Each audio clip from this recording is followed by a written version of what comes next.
ጀነራል ባጫ ደበሌ ዝምታቸውን ሰበሩ። በዚያ መከላከያ ጥቃት በተሰነዘረበትና የሰው ሁሉ ልብ ካሁን አሁን ምን ይፈጠር ይሆን እያለ በሚሰጋበት ሰዓት ጠቅላይ ሚኒስትሩ ከጠሯቸው የቀድሞ ሰራዊት አባላት መካከል አንዱ ጀነራል ባጫ ደበሌ ነበሩ።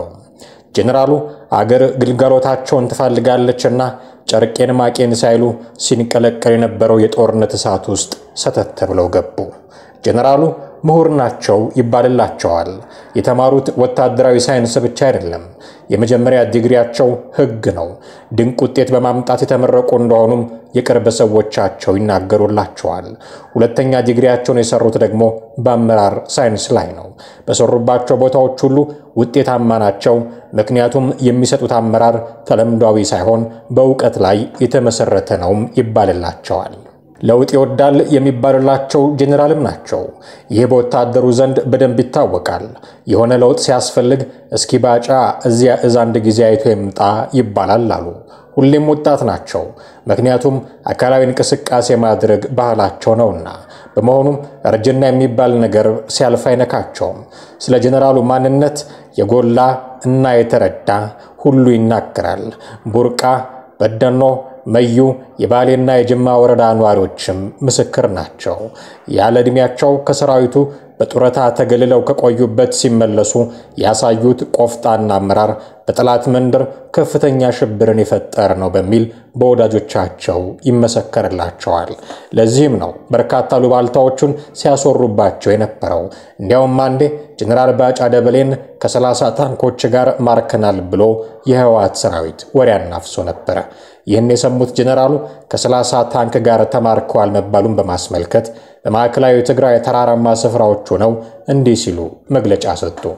ጠላት ምን ሊያደርግ እንደሚችል እየተከታተልኩ ነው። የማዋጋው ውጊያውን የመመራውም መረጃውን የተናገረው ነው መስዋዕቃለሁ። 50 አለቃ ሆኖ ስመራው ነበር። እግሬ አውጭኝ ብሎ ለራሱ እንዳይማረክ መግቢያ መውጫው የጠፋው ኃይል ባጫ ደበሌ የሚባለውን እንዴት አድርጎ ሊማረክ ይችላል? ባጫ ደበሌን ሊማርክ ቀርቶ በአይኑ ሊያየው የማይችልበት ቦታ ላይ ነው ያለው ነበር ያሉት። እኚህ ጀነራል አሁን መቀመጫቸው ኬንያ ነው፣ ስራቸው ደግሞ አምባሳደርነት።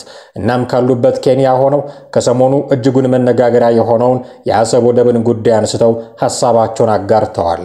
ጀነራል ባጫ ደበሌ በኬንያ የኢትዮጵያ አምባሳደርና ከፍተኛ የጦር መኮንን የሆኑት ጀነራል ባጫ ደበሌ በትግርኛ ቋንቋ ባሰፈሩት ጽሑፍ ጠቅላይ ሚኒስትር አብይ አህመድ ከፕሬዝዳንት ኢሳያስ ጋር በሚሊኒየም አዳራሽ በተካሄደ አንድ ዝግጅት ላይ እኔና ኢሱ የምንጋራው አሰብን ነው ማለታቸውን አስታውሰዋል።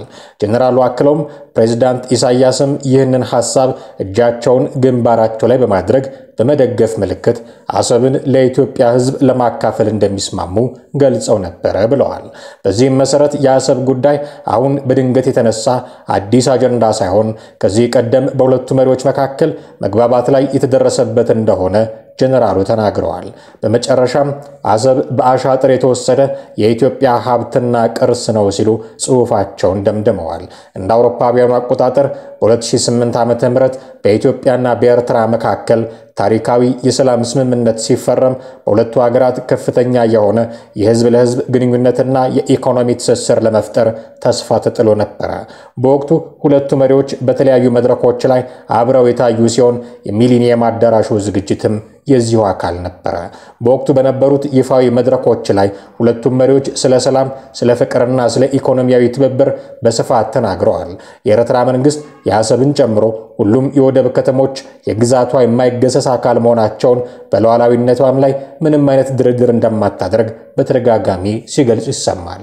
የጀነራል ባጫ ንግግር ተከትሎም ከኤርትራ በኩል እስካሁን ድረስ የተሰጠ ይፋዊ ምላሽ የለም። ይህ በእንዲህ እንዳለ ከኢትዮጵያ ጋር በአሰብ ወደብ ምክንያት ኩርፊያ ውስጥ የምትገኘው ኤርትራ ፕሬዝዳንቷን ወደ ካይሮ ሸኝታለች። ከኢትዮጵያ ጋር የሚያገናኝ አንዳች ኮሽታ በተሰማ ቁጥር ጎረቤቶቻችን የግብጾችን እጅ ለመሳም መጣደፋቸው አሁንም ቀጥሏል። ለዚህ ደግሞ እንደ ሶማሊያው ፕሬዝዳንት ሐሰን ሼክ መሐመድ ያሉ መሪዎችን መጥቀስ ይቻላል። የሶማሊያው መሪ ባሳለፍነው ዓመት መጨረሻ ላይ የተደረገውን የህዳሴውን ግድብ ምርቃት ለመታደም ኢትዮጵያ በገቡ ጊዜ ግብጾች ማኩረፋቸውን መስማታችን ይታወሳል። አሁን ደግሞ ሰሞነኛውን የዶክተር የዶክተር አብይን ንግግሮች ተከትሎ መልእክት ይመስላል የኤርትራውን ፕሬዝዳንት ኢሳያስ አፈወርቂ ዛሬ ወደ ግብጽ መጓዛቸውን የማስታወቂያ ሚኒስትሩ ገልጸዋል። ሀገሪቱ ከኢትዮጵያ ጋር ያላት ግንኙነት ከሻከረ ወዲህ ፕሬዝዳንቱና ካቢኔያቸው ወደ ግብጽ መመላለስ አብዝተው እየታዩ ነው። ሂደቱ የግብጽን አጋርነት ፍለጋ መሆኑም ተዘግቧል። የኤርትራው ፕሬዝዳንት ኢሳያስ አፈወርቂ በዛሬው ዕለት ለ5 ቀናት የሥራ ጉብኝት ነው ወደ ግብጽ እየተጓዙ መሆኑ የተሰማው። ሁለቱ መሪዎች የሁለትዮሽ ግንኙነቶቻቸውን የበለጠ በማሳደግ እንዲሁም የጋራ ጠቀሜታ ባላቸው ክልላዊና ዓለም አቀፍ ጉዳዮች ላይ ይወያያሉ ተብሎም ይጠበቃል። ፕሬዝዳንቱ ወደ ግብጽ ጉዞ ከመጀመራቸው በፊት በማህበራዊ ትስስር ገጻቸው ላይ መልእክት ያስተላለፉት ሌላው የኤርትራ ባለስልጣን ጠቅላይ ሚኒስትር አብይ አህመድ በፓርላማው የኢትዮጵያ በየዓመቱ 3 ሚሊዮን ሕዝብ ትጨምራለች፣ ይህ ማለት ኢትዮጵያ በየዓመቱ አንዳንድ ኤርትራን ትጨምራለች ማለታቸው እንዳስቆጣቸውም ለማወቅ ተችሏል። ይህንን ተከትሎ የኤርትራው ማስታወቂያ ሚኒስትር አቶ የማነ ገብረ መስቀል ኢትዮጵያ አሰብን ለመውሰድ በድርድር ካልተሳካ በወታደራዊ ኃይል ለመውሰድ ወደ ኋላ እንደማትል ያመለክታል ብለዋል። ከደቡብ አፍሪካ ኢትዮጵያውያንን የተመለከተ አስደንጋጭ መረጃ ተሰምቷል። ታዳጊዎች በመኖሪያ ቤታቸው ውስጥ ሞተው ተገኝተዋል።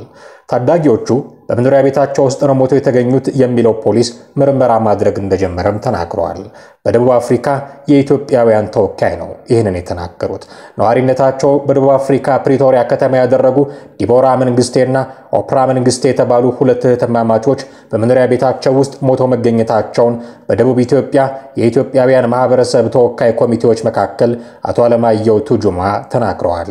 በሁለቱ እህትማማቾች አሟሟት ዙሪያ ፖሊስ ምርመራ ያደረገ መሆኑን ያነሱት አቶ አለማየሁ በተለያዩ ማህበራዊ ሚዲያዎች በካምፓስ ወይንም ዩኒቨርሲቲ ውስጥ ሞተው ተገኙ በሚል የተሰራጩ መረጃዎች የተሳሳቱና ከእውነት የራቁ ናቸው ብለዋል። አስክሬናቸው በደቡብ አፍሪካ ህዝባዊ ሽኝት ተደርጎ ነገ ወደ ኢትዮጵያ እንደሚላክም ገልጸዋል። ከሰሞኑ በአርሲ ሀገረ ስብከት የተከሰተውን ግድያ አስመልክቶ በቤተ ክርስቲያኒቱ አባቶች ላይ ከፍተኛ ተቃውሞ መነሳት ጀምሯል። በምስራቅ አርሲ ሀገረ ስብከት በጥቅምት ወር በኦርቶዶክሳውያን ላይ የተፈጸመውን ግድያ አስመልክቶ ጉዳዩ በቀጥታ የሚመለከተው የምስራቅ አርሲ ሀገረ ስብከት ጽሕፈት ቤት ሙሉ መረጃ አውጥቷል። በምስራቅ አርሲ ሀገረ ስብከት በየጊዜው የሚገደሉ ኦርቶዶክሳውያንን አስመልክቶ ከተለያዩ መረጃ ምንጮች ስንሰማ ቆይተናልም ብለዋል። በጉዳዩ ላይ ማረጋገጫ እንዲሰጥ ወደ ሀገረ ስብከቱ ጥያቄ ያቀርበናል የሚለው የቤተ ክርስቲያኒቱ ብዙሃን መገናኛ በስተመጨረሻ የሀገረ ስብከቱ ዋና ስራ አስኪያጅ ሊቀ ሕሩያን ታምራት ወልዴ በስልክ አግኝተው ማብራሪያ እንደሰጧቸውም ይናገራሉ። ሊቀ ሕሩያን ታምራት ወልዴ በሀገረ ስብከቱ የተለያዩ ወረዳዎች የደረሱ ጥቃቶችን አስመልክቶ የሀገረ ስብከቱ አስተዳደር ጉባኤ ከየወረዳ ቤተ ክህነት ጽሕፈት ቤቶች ሪፖርት ሲሰበስብ ቆይቶ ሙሉ መረጃ እንዳደረሳቸውም ገልጸዋል። በዚሁ መሰረት በጉናና መርቲ ወረዳዎች ድንበር ላይ ጥቅምት 14 እና 15 አጥቢያ 17 ሰዎች ማንነታቸው ባልታወቁ ታጣቂዎች የተገደሉ ሲሆን ጥቅምት 18 ቀን 2018 ዓ.ም 12 ሰዎች በመርቲ ወረዳ፣ 5 ሰዎች ደግሞ በጉና ወረዳ ስርዓተ ቀብራቸው ተፈጽመዋል። በሽርካ ወረዳ በሄላ ዘንባባ ቅድስት አርሴማ አጥቢያ ጥቅምት 17 ለ18 አጥቢያ ሌሊት በተኙበት 3 ሰዎች ማንነታቸው ባልታወቀ ታጣቂዎች ተገድለዋል። በሆንቆሎ ዋቤ ወረዳ ጥቅምት 18 ለ19 አጥቢያ 5 ሰዎች ማንነታቸው በማይታወቁ ታጣቂዎች ተገድለዋል። በድምሩ በጥቅምት ወር 2018 ዓ.ም ብቻ በሀገረ ስብከቱ 25 ሰዎች እድሜያቸው ከ2 ዓመት ጨቅላ ህፃናት እስከ 75 ዓመት አዛውንት ኦርቶዶክሳውያን ክርስቲያኖች በማይታወቁ ታጣቂ ቡድኖች የተገደሉ መሆኑ ከየወረዳው ቤተ ክህነት ጽሕፈት ቤቶች በሪፖርት የተገለጸ መሆኑን ተናግረዋል። በመርቴና ጉና ወረዳዎች በ17 ንጹሃን ምዕመናን ላይ የተፈጸመው ግድያ መንግስት ተመጣጣኝ እርምጃ መውሰዱንም ሀገረ ስብከቱ ገልጿል። ሀገረ ስብከቱ ከዚህ በፊት ጉዳቱ በተደጋጋሚ በደረሰበት ቦታ መንግስት አስፈላጊውን የጸጥታ ጥበቃ እንዲያደርግና ክርስቲያኖች በሰላም ወጥተው እንዲገቡ አምልኮታቸውን በሰላማዊ መንገድ ማካሄድ እንዲችሉ ለማድረግ ከፍተኛ ጥረት ሲያደርግ የነበረ ሲሆን የዘንድሮው 2018 ዓ.ም ጥቅምት ወር ከላይ በተጠቀሱት ወረዳዎች የተፈጸመው ግድያ ግን ሰላማዊ አካባቢዎች ተብለው በሚታሰቡ ወረዳዎች ላይ መሆኑ ችግሩ እጅግ አሳሳቢ ደረጃ ላይ ያለ መሆኑን ያመለክታል ብለዋል። ሀገረ ስብከቱ የመንበረ ፓትርያርክ ጠቅላይ ቤተ ክህነት ጉዳዩን በከፍተኛ የመንግስት መዋቅር ደረጃ ከሚመለከታቸው አካላት ጋር በመነጋገር ዘላቂ መፍትሄ እንዲሰጠውም ጠይቀዋል። የኢትዮጵያ ኦርቶዶክስ ተዋሕዶ ቤተክርስቲያን ብዙሃን መገናኛ ነው የመረጃው ምንጭ። ጉዳዩ በቀጥታ ከሚመለከተው የቤተክርስቲያን መዋቅር ብቻ ትክክለኛና እውነተኛ ማስረጃ የተደገፈ ሪፖርት ሲደርስ የምናስተላልፍ መሆኑን እንገልጻለንም ብሎ በጉዳዩ ላይ ያስተላለፈውን መረጃ አብቅቷል። እንዲህ አይነት ጉዳዮች ተደጋግሞ መከሰታቸው እጅጉን ያሳዘናቸው ታዋቂ ምዕመናንም ታዲያ ጥያቄዎቻቸውን ማሰማት ጀምረዋል። ለማሳያነት እንዲሆነን ጋዜጠኛ መስከረም ጌታቸው ያነሳችውን ሐሳብ እናስደምጣችሁ። ምንም ማለት እኮ አቃተን ትላለች ጋዜጠኛ መስከረም። ይህ ተገድሎ ተሰዶ ታግቶ የማያልቀው ምዕመን ባለቤቱ ማን ነው? አላህ የሚለው አባቱ ማን ነው? በየዓመቱ ገቢ ያስገኘን ብላችሁ የምትሸላለሙለት እኮ ይህ ነፍስና ስጋውን አስይዞ በሚወጣ በሚገባ የምዕመን ላብ ነው። መቼ ነው የምትደነግጡት? ስንት ልጆችን ስታጡ ነው ህመሙ የሚደርሳችሁ? የዚህ ጠባቂ የሌለው ምዕመን እንባ ግፍ አይሆንም ወይ? ምዕመኑ ከማህበራዊ ሚዲያ ጩኸት ባለፈ ደፍሮ እንዳይጠይቃችሁ የያዛችሁት ስልጣነ ክህነት ነውና በጥቅስ ተተብትበው እያየ ነው። ቀስ በቀስ የመካከለኛው ምስራቅ ክርስቲያኖች ዕጣ ፈንታ ጋር ገጥመናል። ሌላው አካባቢ ይቅር፣ በ2 ዓመት ያውም በምስራቅ አርሲ በአንድ ወረዳ ብቻ 115 ልጆቻችሁን መገደል ሰምታችሁ ይሆን? በእውነት ነገ ፐርሰንት ብላችሁ ፊቱ የመቆም ሞራል አላችሁ? ለነገሩ እስከዛ ካላለቁ ነው። ረበንተ ማርያም ብላችሁ ስለጠራችኋት መብራን ይሆነባችሁ። ባለቤቱን ባይንቁ ይህ ባልሆነ ለራሳችሁ ክብር በእግዚአብሔር ፊት ምዕመኑን ልትጠብቁት ስለገባችሁት ቃል ኪዳን ብላችሁ አባቶቻችን አለው በሉ። እኛም አባቶቻችንን ወቃሽ አታሰኙን ብላለች ጋዜጠኛ መስከረም ጌታቸው።